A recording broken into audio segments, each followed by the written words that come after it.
Well, let's talk about friendships for a minute. Here's how you know if someone's your friend. A, you can tell them bad news and they'll listen. They won't tell you why, you're stupid and why that bad thing happened to you and how something worse happened to them once and, derail the whole conversation. You can actually tell them bad news and they'll listen. So that's a good thing. And then this is a weirder thing. You can tell them good news and they'll help you celebrate. And that's a really good way of deciding who you should have around you, because if you have someone around you, something good happens to you and you're kind of afraid to even admit it because, God, something good happened to you. It's like, you let that be known and it'll certainly be taken away.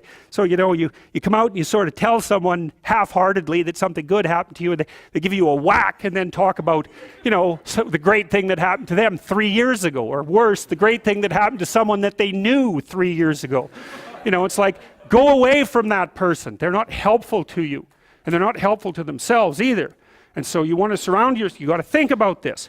You got to surround yourself with people who want the best for the best part of you. You can hang around with weasels and losers that are trying to pull you down to justify the fact that they're spiraling downhill as well. And the upside of that is you don't have to have any responsibility and you can all whine about how wretched life is, so that's pretty attractive. But I would say it's also a bad medium to long-term plan. And so it's acceptable and desirable to try to surround yourself with people who are facilitating your development. And you might say, well, I've got people around, I know them well, they're not doing that well and they don't fit into that category. It's like, what's your point? What are you going to do with them exactly? If they'll listen and cooperate with you and move towards a better future, great. If they don't pay any attention and they keep doing the same damn things over and over and they're not going anywhere and it's painful, then maybe the proper thing to do is say, you just have your misery. I'll go off and have my life. And maybe you'll wake up at some point in the future and think that's a better way of being. Because just putting up with it is, well, they call that enabling, right?